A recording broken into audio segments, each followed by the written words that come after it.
This is the thing within the Democratic Party that is costing them elections.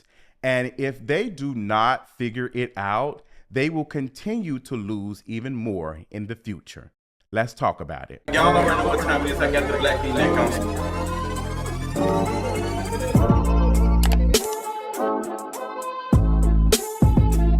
What is going on, you all? I want to talk about the recent conversation about a social media influencer who was invited to the White House and how I think this is some of the reasons why the Democratic Party are losing voters. Like, this is one of the things that is showing us what the Democratic Party values. And yes, it may not seem like it's that serious. The social media influencer was invited, shook hands, took a picture with Joe Biden.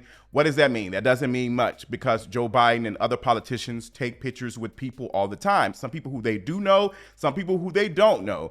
But it is a peek to me inside of what the Democratic Party is and how they have started and continuously are doing over the last 2 months, alienating a voter base that used to really come out for them. And I want to talk about it. For those who do not know, this social media influencer by the name of Kenny, aka Too Raw, Too Real, took a picture with Joe Biden and he posted it online, and people reacted to it. People were shocked to find out that he was able to shake hands with one of the most powerful people in the United States government, like the president of the United States for the last couple of years, Joe Biden. And people started to post the content and the things that he has said.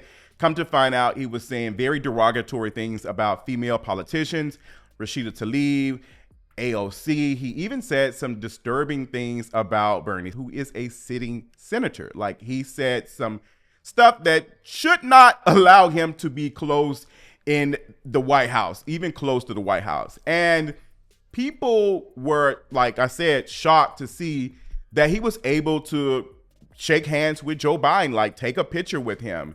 And to me, it is a reminder of what the Democratic Party has come to be. And it's one of the things that voters have talked about during this last election is that they don't feel like the Democratic Party cares about working class folks, poor folks, that they do not center them as much as they used to. And this is, to me, a reminder of that. So talking about social media influencers, this person is a stand page. I will call him a stand page in a way that we look at the barbs for Nicki Minaj and how we see the small amount of Katy Perry fans, how they will come out and defend their faves on anything. They're going to do whatever in their power to make sure that their fave is looked at in a good light. Like, this is stan behavior, and this is what this account basically has been.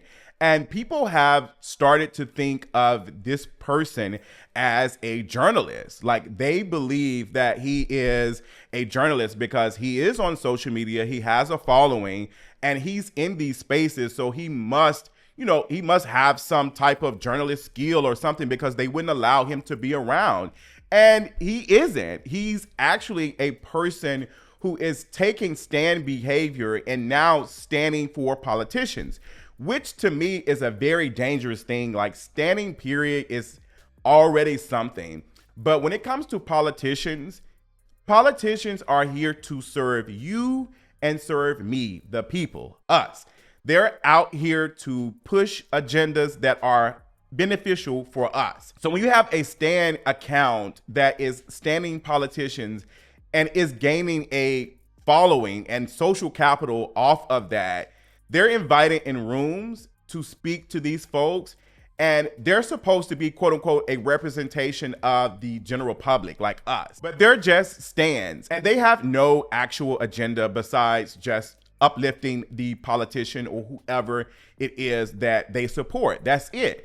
And that's dangerous, because they are supposed to be the folks that are a representation of us and the things that we want. And they're invited in these rooms, and they're supposed to be speaking for us. And this person has a history, again, of saying very derogatory things about female politicians over the last couple of years, and talking down to voters who are out here expressing why they are not interested in voting this election season, why they have concerns about the United States government and their foreign policy, what is going on with that. They have concerns. These are people who are interested in supporting the Democratic Party, but want to make sure that the candidates that they are supposed to be voting for are pushing agendas that they believe in and are supporting things that they believe in. And you have this person who is talking down to them on social media, like arguing without facts, just uplifting their politicians that they are standing, like no real serious conversations about things other than just being loud and excited about being a Democrat. Like that's their whole identity. And this person is in the rooms with these elected officials. So there's been a conversation a while now about how we are not getting journalists anymore. We're getting people who have built a following online and are social media influencers, and they're having access to politicians and celebrities. And when they get a chance to interview them, they're not asking the questions that, are serious questions, other than just fluff stuff. We saw that with the Breakfast Club and their interviewing of VP Harris and other politicians, even Hillary Clinton, and how they are really just asking very softball questions, not real serious things. And they're able to go on these platforms and basically say, oh, I did an interview. I've been talking to the people. But the journalists who are really getting into the nitty gritty and asking the questions are not being considered to even sit next and interview these elected officials. So I want to talk about this interview that this well-known journalist by the name of Stead Herndon, I'm hoping I'm saying his last name correctly, he did an interview with VP Harris back in 2023 for the New York Times. This is a journalism, not a blogger. You're a blogger, right? No, I'm not a blogger. I have a degree in journalism. Oh, well, congratulations. You're a journalist. Same a blogger. Okay, a blogger? No, this is a journalist who is well recognized within his community and sat down and interviewed VP Harris. And in the interview, it kind of came off that Harris wasn't feeling it and that she was uncomfortable because she was being pushed on questions, like she was being pushed on the topics. And you can tell by the conversation that Harris was not ready for that. So one of my favorite YouTubers did a interview with Stead on her Patreon, and make sure you all check it out. And they had a conversation about this very thing and how social media influencers are considered journalists. There can be this level of expected deference, which I find really, I think, infantilizing for Black reporters. Like, white reporters get to be tough, and they don't hold it against them. But sometimes there's a way that I think they particularly have like an expected kinship. And if you feel like you break some of those rules, they'll never forgive you. And so having covered her original presidential campaign, I knew that there were times in which she was really frustrated by the things I was writing, right? And so, but I'm like a very direct person, not just an interview, but there was a moment during the presidential race years ago when I, after an interview with Harris, was like, hey, I want for you to hear this from me. I am not coming to this in bad faith. I'm not like, this is what I am trying to do. And I want you to know, like, you can believe what you want, but know that this is why this is hear it from me. This is not how I'm thinking. And even your beefs you might have with the New York Times or most mainstream media, I probably agree with. And I often want to be an outlet for people to see political coverage in different ways. But you got to work with me. You can't, and I'm not going to and I'm also not going to not do my job. My job is not to make you the president or make you look good or whatever. My job is to ask questions I think a lot of people have. And so in that interview, she was coming to those questions as if I was personally asking things that were like offensive. And I think it was a refusal to see that I was asking things that a lot of people wanted to know about her. And that refusal to open up, that refusal to be known, I think really plays out in the race. What's even more funny about this situation is that Stead's article and interview with Harris got the attention of Too Raw, Too Real, and he responded and basically tried to drag him for the interview and how he was and dragged the New York Times of how they were trying to portray Harris or whatever. And he didn't come with no factual information or anything. Like, this is a journalist, something that he tries to be. And in this video, it is funny watching it because this entire stick is from another Black woman creator from almost 10 years ago. Shay Evans, the proprietor, this is for you. The next couple of minutes I'm spending on your ass, probably more time than anybody ever spent in their life, and I see why, cause bitch, you ain't worth it, okay? Now, instead, Herndon, this one's for you, okay? The next couple of minutes I'm spending your ass, probably more time than anybody ever spent in their life, and I can see why, cause nigga, you ain't worth it. So if you're gonna steal somebody's comedy stick, at least tag them or mention where you got it from, if we're talking about caring about Black women. And it's been a conversation about how Harris has not sat down and did interviews during her campaign, how she only chose specific journalists or whatever to sit down with, and that a lot of the conversations were like very fluffy and not that serious. And when she did her first one on CNN, she had her VP candidate with her, Wall. She had him with her, and she's not been pressed. And I'm not going to say that this is something that just happens specifically to the Democratic like politicians and elected officials or whatever. It happens on both sides. Both of them do that. And we've seen Trump do the same thing, go and, you know, do these fluff interviews and stuff, not really being pushed on stuff.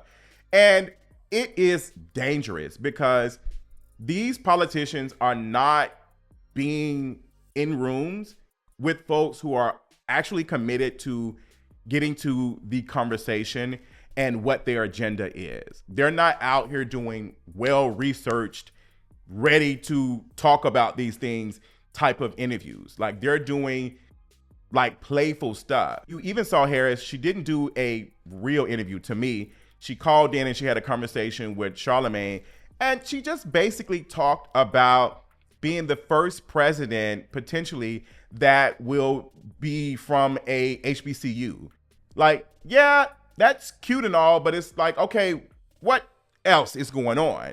And we'll fall for the like simple stuff instead of like getting to the real things and the real questions, because as good as Charlemagne is with, you know, being funny and entertaining when it comes to pop culture and music and all that, when it comes to this work, this is on another level. It is on another level. I'm kind of on the fence about politicians sitting down with folks like Charlemagne and, you know, this quote unquote meeting folks where they are. Yeah, it's not necessarily bad, but terms and conditions may apply. But if they're only going around these people and being interviewed by them, what does that say? Is it balanced? Are they doing interviews with journalists who are writing pieces, not even just for the big New York Times, Washington Post, because we see they can be bought out too. You just seen the conversation about the Washington Post not airing a cartoon where the cartoonist who's been working for the Washington Post for the last almost 20 years did a cartoon that made fun of Donald Trump and all of the CEOs of these big corporations bowing down and giving him money to be in good graces with him. And the Washington Post chose not to run that cartoon because the Washington Post is owned by Jeff Bezos, who owns Amazon. Period. Billionaires should not exist. Point blank, period. One of the issues I have with folks like Charlemagne and Too Raw, Too Real, and these folks who are not quote unquote journalists, is that they're building a platform and there is an incentive for them to not push it, to ask the questions that are safe, to be considered, to be invited to the White House, to be a part of this, to be in the room, versus the journalists who are pushing the questions and asking the things and are, you know, challenging the system or whatever. And what is supposed to happen is that when journalists do that well-researched, well-knowledgeable interviews where they're getting to the things and pushing the candidates or whatever, they're being sought after usually by other networks and other publications to have them do work for them as well, because people want to know what is going on. And now, you know, you're seeing the incentive being to be invited into the room, and they are not willing to challenge the status quo or politicians on things because they want to be in these rooms. And this is the issue that has been going on in the political like theater of it all. But seeing it now with like social media commentators and all that, like, it is really sad because now you're seeing these folks who are just more interested in just being a vote blue Democrat across the board. Those are the folks that are getting invited and talking to folks who are supposed to look out for us. So when we talk about like how the disdain of the Democratic Party has been like boiling for the last couple of years, it makes me think about what happened during the DNC, where you had protesters who were naming folks who were unalived during the Israel-Palestine situation. I can't say it, because of YouTube, but they were naming folks who have lost their lives during this whole ordeal. And you had folks who were going into the DNC, like going to the convention, were mocking protesters. These folks who are supposed to be looking out for us and the things that are for the people are laughing at protesters who are naming folks who have lost their lives. Like, they were mocking these folks. And people see that. I think what is happening and what it looks like for a lot of us, seeing these politicians reward these folks who are just vote blue, vote blue, vote blue, who are just interested in just being a Democratic stand, like, are not interested in listening to us and our things that we're dealing with and how, we can improve our lives, how they can improve our lives. Seeing how they have valued them over us is really sad. And it is costing them votes. Going back to what I said earlier, where the Democratic Party, to me now, is alienating a lot of voters who are not interested in supporting a Democratic candidate or the Democratic Party because of things like this. If you're not out here valuing folks who look like me and who are living like me in my social class and all that, why would I consider voting for you? Why would I do that? Why would I do that when I'm seeing you coalesce with billionaires and, these rich folks and middle class folks that you seem to only care about? What about us? What about the conversations about minimum wage being raised? What about student loan debt being erased? We've seen the conversation after the election, after Harris lost, how a lot of Democratic vote blue folks came online and said that they were going to sit back and they were not doing anything, like, y'all deserve what y'all get. And it's funny hearing them say that and name that they don't care. They're going to sit back and watch the things, and they're taking a step back. The folks who I've not seen say that are the folks who have been dragged over the last 2 months for being responsible for Harris's loss, which are organizers and quote unquote leftist folks, because folks have been grouping them together. The people who have been organizing and taking care of folks in their community with mutual aid and all the things, they are out here doing the work, no matter if it is a Democratic president in office or a Republican president in office. These are the folks who are not concerned with, who is in the position of power, but are making sure the people on the ground are being taken care of. Like, that is what their agenda is. If you're saying that these things are serious and that democracy is on the line and that we have to stop it, and then go 2 days later and say that you're not doing anything, you're not going to be involved as much, and you're taking a step back, and even persons who have been on podiums talking about democracy being on the line now bumping fists and laughing next to said threat. I'm just confused to what's going on, because y'all have been arguing these things for the longest, and now we're seeing a complete 180. Call it a peaceful transfer of power or whatever. So it's like, was democracy ever on the line? I don't feel like it. It doesn't seem like it, because if it was, you would still be advocating and doing things. So I just, what is it? So I just, you can't say one thing and then do another. It's not making sense to me. So there are people who are not interested in voting for Democrats each and every election just because. They're interested in voting for somebody who is going to be looking out for them. And instead of the Democratic Party looking within and trying to figure out what they're supposed to do, look out for the folks who, they're supposed to look out for, they are now blaming them, the small amount of folks online who said they are not committed to voting, they're not interested in the U.S. government and their foreign policy that is going on right now, they are blaming them for the loss of this election without doing the work and figuring out what they have been doing wrong. How people like Too Raw, Too Real are essentially being paid to talk down to said voters. This man is making money off of this content. He is inviting in rooms with these politicians and stuff, taking pictures with them for doing what? Talking down to the very demographic that you need to win these elections. It's not making sense. And the more folks see this, the more they're going to become distant with the Democratic Party.